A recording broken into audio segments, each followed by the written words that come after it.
வக்ரதுண்ட மகாகாய சூரியகோடி சமப்பிரபக அவிக்னம் குருமே தேவ சர்வகாரியேஷு சர்வதா. தென்னாட்டுடைய சிவனே போற்றி, என் நாட்டவர்க்கும் இறைவா போற்றி. நண்பர்களே, இந்த புத்தம் புதிய காணொலியில் உங்கள் அத்துணை பேரையும் வரவேற்பதில் மிக்க மகிழ்ச்சி கொள்கிறேன். இன்றைக்கு நம்ம தமிழ் புத்தாண்டு பலன்கள் 2026 வரிசையில் பராபவ ஆண்டினுடைய பலன்களை பார்த்துட்டு வரோம். 12 ராசிகளுடைய பலன்களை பார்க்கிற அந்த நேரத்தில் இன்றைக்கு நாம் பார்க்கவிருப்பது துலாம் ராசி. காலபுருஷ தத்துவத்துக்கு 7ஆம் வீடு என்று சொல்லக்கூடிய துலாம் ராசி. துலாம் ராசி நேயர்களுக்கு ஒரு மிகப்பெரிய குட் நியூஸ், நல்ல செய்தி அப்படின்னு பார்த்தோம்னா, இதுவரையில் இல்லாத அளவிற்கு உங்களோட வாழ்க்கையில், கடந்த கால வாழ்க்கையில் இதுவரையும் இல்லாத அளவிற்கு நிம்மதி, ஒரு பெருமூச்சு, ஒரு திருப்தி, சந்தோஷம் தரக்கூடிய பராபவ ஆண்டு. நாம் மிச்ச ராசிக்கெல்லாம் நம்ம சொன்ன பலன்களை பார்த்துருந்தீங்கன்னா தெரியும். எங்கேயுமே மிகைப்படுத்தி சொல்லுவதும் இல்லை குறைச்சி சொல்லுவதும் இல்லை. உண்மையை தெளிவாக நல்ல தைரியமாக சொல்லக்கூடியது தான். இப்போ துலாம் ராசி என்பர்களுக்கு 2026 என்ன நடக்க போகுது, பராபவ ஆண்டு தமிழ் புத்தாண்டில் எதை எதிர்பார்க்கலாம், எதை செய்யலாம், எதை செய்யக்கூடாது, அது ரொம்ப முக்கியம். சூதாட்டத்தில் கூட தொடங்கிறது எல்லாரும் தொடங்குவாங்க, ஆனால் எங்கே நிறுத்தணும் அப்படிங்கிறது ரொம்ப முக்கியம். வாழ்க்கை கூட ஒரு சூதாட்டம் தான். ஆக எந்த இடத்துல எந்த உறவை நிறுத்தணும், எந்த இடத்துல எதை பேசணும், இந்த தெளிவை கொடுப்பதற்காக தான் இந்த காணொளி, இந்த வீடியோ. வாங்க, துலாம் ராசி என்பவர்களுக்கு இந்த பராபவ ஆண்டு எதை கொடுக்க போகுது பார்க்கலாம்.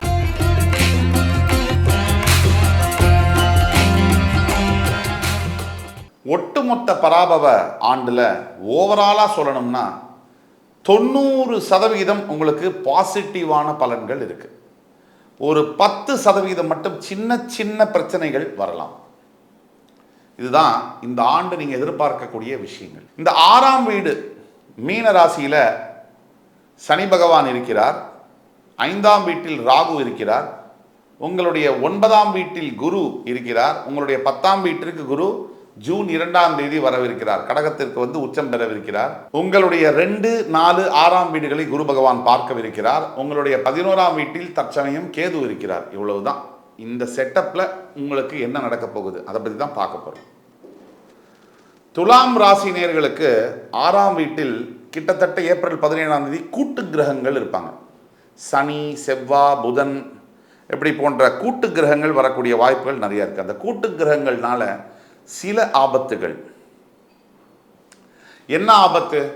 வேலை செய்கிற இடத்துல காம்படிஷன் அதிகமாக இருக்கும். நீங்கள் செய்கிற வேலையை உங்களுக்கு சவாலாக, உங்களை விட இன்னும் துணிச்சலாக அதிகமாக செய்கிறேன் அப்படின்னு ஆட்கள் கிளம்புவாங்க.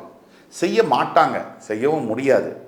ஆனால் ஒரு பதட்டம், உங்களுக்கு ஒரு காம்படிஷன் கொடுக்குற மாதிரி, ஜாப் ப்ரெஷர் கொடுக்குற மாதிரி வேலைகளை அவங்க செய்வாங்க. சரியாக ஏப்ரல் 14ஆம் தேதி உங்களுடைய 7ஆம் வீட்டில் சூரியன் உச்சம் பெறும்போது கொஞ்சம் பப்ளிக் பீப்புள் கிட்ட மூவ் பண்ணும்போதும், இல்லை ரிலேஷன்ஷிப், க்ளோஸ் ரிலேஷன்ஷிப் கிட்ட மூவ் பண்ணும்போதும் கொஞ்சம் ஜாக்கிரதையாக நீங்கள் மூவ் பண்ணணும். அவசரப்படக்கூடாது, கவனம் அதிகமாக இருக்கணும். எமோஷனலாக, உணர்ச்சி வசப்பட்டு எந்த விஷயங்களையும் செய்யக்கூடாது. இந்த பராபவ ஆண்டில் ஆகஸ்ட், செப்டம்பருக்கு முன்னாடியே ப்ரமோஷனுக்கான வாய்ப்புகள் உண்டு. உங்களுக்கு பதவி உயர்வு, இடமாற்றங்கள், டிரான்ஸ்ஃபரோடு சேர்த்து ப்ரமோஷன், இல்லை வெளிநாடுக்கு சென்று வேலை செய்யக்கூடிய ஆன்சைட் ஆப்பர்ச்சுனிட்டிஸ், இதெல்லாம் வரக்கூடிய சான்சஸ் ரொம்ப அதிகமாக இருக்குது. பொதுவாக துலாம் ராசியில் உச்சம் பெறக்கூடிய சனி தன்னுடைய 6ஆம் வீட்டில், ராசிக்கு 6ஆம் வீட்டில் இப்போ இருப்பது என்பது மிக யோககரமான ஒரு காலகட்டம். எப்படி சொல்கிறோம் அப்படின்னா, பாவத்தை தன்னுடைய பாவமாக கொண்ட சனி பகவான் 3, 6, 11ஆம் வீடுகளில் அமரும்போது ராசியினுடைய 3, 6, 11 இந்த வீட்டில் இருக்கும்போது மிகப்பெரிய ராஜ பலன்களை தருகிறார் அப்படிங்கிறது ஜோதிடத்தில், சாஸ்திரத்தில் இருக்கக்கூடிய ஒரு அடிப்படை உண்மை. இப்போ 6ஆம் பாவம் உங்களுக்கு எவ்வளோ கடன் இருக்குது, உங்களுக்கு எவ்வளோ நோய்கள், மறைமுக நோய்கள் இருக்குது, உங்களுடைய மறைமுக எதிரிகள் யார் அதையெல்லாம் சொல்லக்கூடிய பாவம். அந்த பாவத்தில் சனி இருக்கும் போது, அதாவது 5ஆம் அதிபதி 6ல் உங்களுக்கு இருக்கும் போது சனி பகவானாக இருக்கிறதுனால கடன்களை அவர் காலி பண்ணுவார். மறைமுக எதிரிகளை வெளியில் கொண்டு வந்து நீங்கள் அவங்கள ஜெயிக்கிற மாதிரி செய்வார். அதே மாதிரி மறைமுக நோய்கள், உங்களுடைய மறைஞ்சிருக்கக்கூடிய வியாதிகள் ஏதாவது இருந்தால் அதை வெளியில் கொண்டு வந்து அதுக்கு வைத்தியம் பார்க்கவும் வைப்பார். இப்படி சனி பகவானால் உங்களுக்கு பல நன்மைகள் உண்டு. பெரிய விஷயங்கள்ல நம்ம எடுத்து பார்த்தோம்னா மொத்த வாழ்க்கையிலேயே ஒரு மனுஷன் கடன் இல்லாமல், நோய் நொடி இல்லாமல், எதிரிகள் இல்லாமல் இருந்தாலே பெரிய விஷயம். ஆனால் இங்கே இருக்கக்கூடிய அத்தனை பேருக்கும் கடன் இருக்குது. அது சுப கடனோ விரய கடனோ கடன் என்பது இருக்குது. இங்கே இருக்கக்கூடிய அத்தனை பேருக்கும் வியாதிகள் இருக்குது. இங்கே இருக்கக்கூடிய அத்தனை பேருக்கும் எதிரிகள் இருக்குது. எதிரிகள் இருக்கணும். எதிரிகளே இல்லை அப்படின்னா நம்ம 10 பைசாவுக்கு பிரயோஜனம் இல்லைன்னு அர்த்தம். யாருமே நம்மளை எதிர்க்கலைன்னா என்ன அர்த்தம்? நம்ம முன்னேறவே இல்லைன்னு அர்த்தம். இது ஒன்று. 5ஆம் பாவத்தில் இருக்கக்கூடிய ராகுவினால் கண்டிப்பாக இந்த ஆண்டு உங்களுக்கு குழந்தைகளுடைய உடல் நலம், உங்களுடைய பையன் பொண்ணு அவங்களுடைய ஹெல்த்தில் கவனமாக இருக்கணும். அவங்களுடைய ஹேபிட்ஸு சேர்க்கையில் கவனமாக இருக்கணும். உங்களுடைய 9ஆம் வீட்டு குரு இன்னும் 1.5 மாதத்தில் ஜூன் 2ஆம் தேதி 10ஆம் வீட்டுக்கு வருவார். உச்சம் பெற்று 2, 4, 6 வீடுகளை பார்க்கும்பொழுது ஜூன் 2க்கு பிறகு என்ன நடக்கும் அப்படின்னா, வீடு வாங்கிறது, சொத்து வாங்கிறது, நிலம் வாங்குவது, இப்படி பல விஷயங்களை கொண்டு வருவார் அந்த குரு பகவான். தனகாரகன் இல்லையா? உங்கள் தனஸ்தானத்தை பார்க்கும்போது இப்போ தான் பல வருஷமாக சம்பாதிச்சேன், பைசா பெருசாக சேர்க்க முடியல, ஆனால் இந்த பராபவ ஆண்டில் பணம் நீங்கள் சேர்த்து வைக்கக்கூடிய அமைப்பை குரு பகவான் தருவார். தவிர துலாம் ராசிக்கு என்னமோ குரு ஒரு எதிரி, பயங்கரமான எதிரி. ஆனால் குரு பார்வை எந்த ராசிக்கும் எதிரி அல்ல. குரு உங்களுடைய 10ஆம் வீட்டில் உச்சம் பெறும்போது வேலை செய்கிற இடத்துல நிறைய டென்ஷன் இருக்கும். ஜூன் 2க்கு பிறகு நிறைய ப்ரெஷர் இருக்கும். ஆனால் குருவுடைய பார்வை 2, 4, 6ல் விடுறதுனால உங்களுடைய ப்ரெஷர் எல்லாம் சரியாகி நீங்கள் பாருங்கள், இந்த வருஷம் துலாமுக்கு ஒரு ராஜயோக வருஷம். எந்த எதிர்ப்பு வந்தாலும், எத்தனை பிரச்சனை வந்தாலும் அத்தனையும் ஜெயிக்கக்கூடிய யோகத்தை துலாம் ராசி அதிபர்கள் பெறுவார்கள். இந்த ஆண்டு பராபவ ஆண்டு நீங்கள் விஸ்வரூபம் எடுக்கக்கூடிய ஒரு ஆண்டு. உங்களுடைய ஃபினான்ஷியல் சுச்சுவேஷன் பார்த்தீங்கன்னா சூப்பராக இருக்கும். பண வரவெல்லாம் அதிகரிக்கும், அதெல்லாம் சொன்னோம். மேரேஜ் செய்கிறதுக்கான உகந்த காலமாக இந்த பராபவ ஆண்டு உங்களுக்கு அமைகிறது. ஒரு எடுத்துக்காட்டுக்கு துலாமில் நான் இருக்கேன், எனக்கு 35 வயசாச்சு, கல்யாணமே ஆகலை சார், எவ்வளவோ வரன்னு பார்த்துட்டேன் வருஷக்கணக்காக, எனக்கு எதுவுமே செட் ஆகலை அப்படின்னா இந்த வருஷம் கல்யாணம் நடக்கும். கல்யாணம் நடக்கும்.